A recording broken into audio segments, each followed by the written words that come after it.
Hello, everybody. Tom Stavulis with True North Group, and we're here for our Tuesday Cybersecurity Facebook Live, hosted by the Virginia SBDC. I hope everybody had, an opportunity to rest over the weekend and remember those individuals that ultimately paid the ultimate sacrifice for our freedom. And now, today, our topic is going to be digital piracy. Now, I'm going to do it in a little bit of a different way. I'm pretty sure everyone knows what digital piracy is.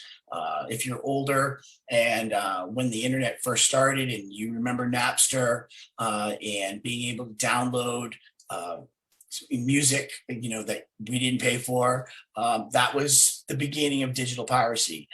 If you've ever, bootlegged a video, if you've ever downloaded software that you didn't pay for, if you've ever copied or ripped a CD or a DVD and then shared that file with somebody else, that's all digital piracy.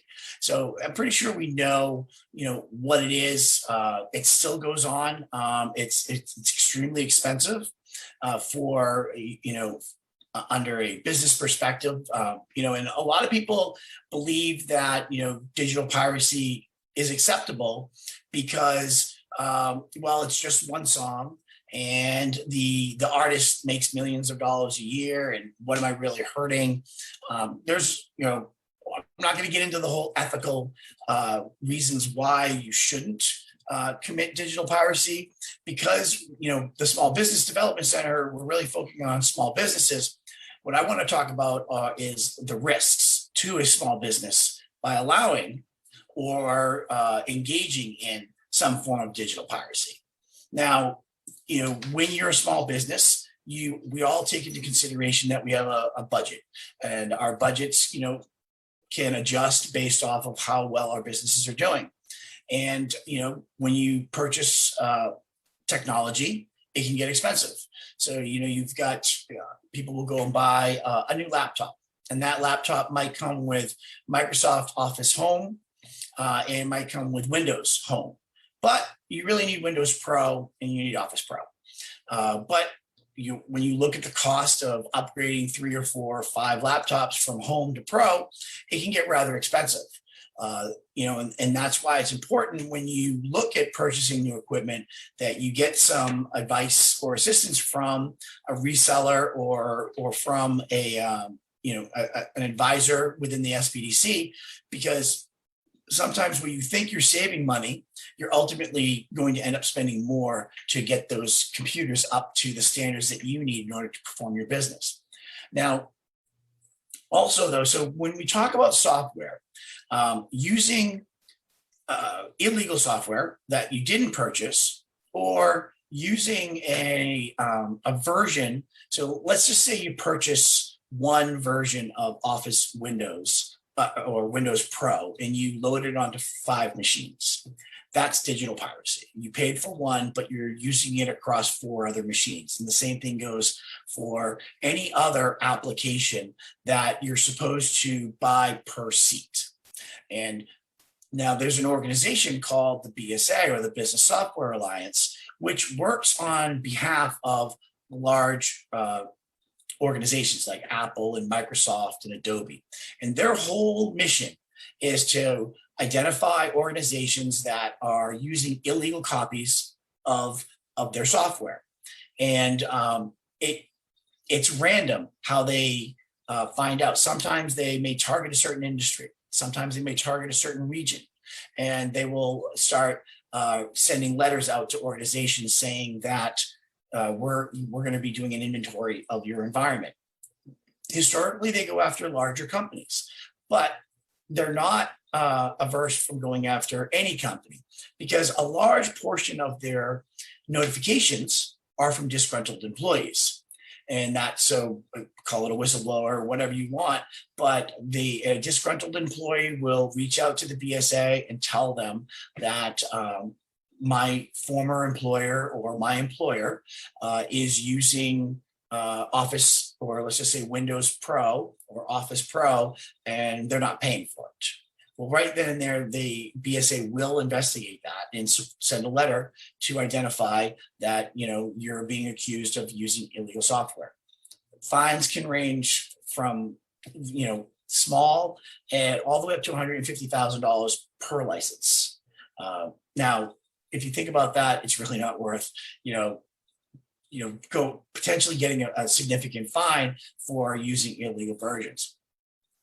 But so that's the responsibility of the owners to ensure that they're using that. Where it gets a little bit also challenging for an owner is that if your employees have what I would call local admin rights on their computers, they can install and uninstall software.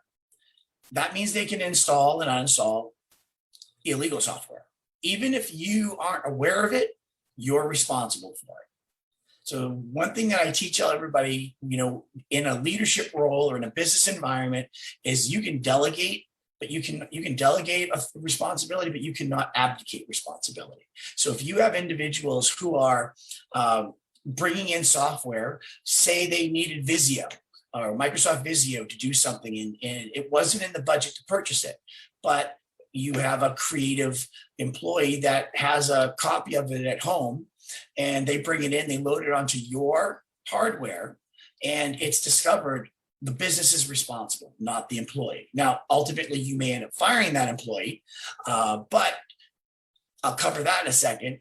But you're ultimately going to be responsible to whatever organization identifies that. So it's important that we talk about rights and permissions and what your employees should and should not be able to do. Some of this can be accomplished by monitoring. So if you have an IT department, you should be monitoring what applications are on your devices. If you have a managed service organization supporting you in some manner, they have the capability of doing it and should be part of your contract with them. So they can let you know, or you can even make it where they can install. And that's really what you need to do. Is your employees should not have any rights and permissions to install or uninstall software on any of your devices. In some cases, it may be necessary, but it should be rare when that happens. So when I talked about, firing an employee, now a lot of states are, right to work, which means you can basically fire an employee for any reason. But if you're going to try to fire someone for cause, you have to have an acceptable use policy formally written and shared with your employees, because we've talked about this before. You can tell people don't do stupid stuff, but the definition of stupid varies across everyone that you hire. So when you have an employee that may download or install an illegal piece of software that they got online or whatever, if you don't have that written to tell the employees that that is explicitly forbidden, how can you blame them for not knowing? So, like I said, we can't expect that everyone is going to understand what we mean when we say don't do stupid stuff. You have to be very explicit on an acceptable use policy. So it's important that your employees understand, what they can download, what they can upload, where they can go for the internet, what sites are allowed to go, what sites aren't. You can work with your IT department. You can also work with your managed service provider on setting firewall rules so that individuals can't go there. But you also have to take in consideration that if you allow people to go to their Google Drive or go to their personal drop boxes and they can download software from those Google Drives, then they can load it. So it's a responsibility from the owner's perspective to make sure that we're using authorized software or that our employees are using authorized software. But it's also important that the owners and the managers and supervisors understand that employees need to be educated on what they can and cannot do on your devices or on their devices when they're using those devices to perform work on your behalf.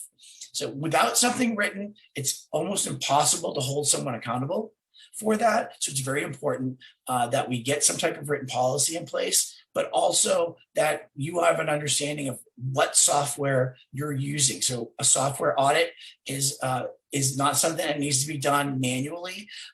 There are organizations that will have that ability. I have that ability to help organizations do that. So it's not something that's completely out of the realm of what small businesses can access. But I would highly encourage that if you have some questions or some concerns, even if you're using illegal software now, the first recommendation I would make is become legitimate. Find out what you're not, how many copies you have and how many you've paid for. So it's important that you keep all your receipts, which we would keep anyway for our tax records, but you definitely want to make sure you have receipts of all of the software that you've purchased and the applications that you've purchased and things like that. So as always, if you have questions and you'd like to talk about this a little bit further, you can click the link below, connect with the SBDC, and we will set you up with one of our advisors like myself or another qualified advisor to talk to you about software. We could also talk to you about an acceptable use policy and what could be in it, and also help point you in the direction with the other companies that may be able to help write them for you if that's something that you think is outside of your area of expertise. So everybody have a great Tuesday. Enjoy the rest of your week, and we will see you next week. One last thing is we are going to be doing another security awareness training next Thursday. So you can also sign up for that. And that's where we talk about education of what, phishing and malware and illegal software and the risks that come with illegal software on that as well. So if you would like your employees to sign up for that, that would be great. And as always, we'll see you next Tuesday for another Facebook Live. Thank you.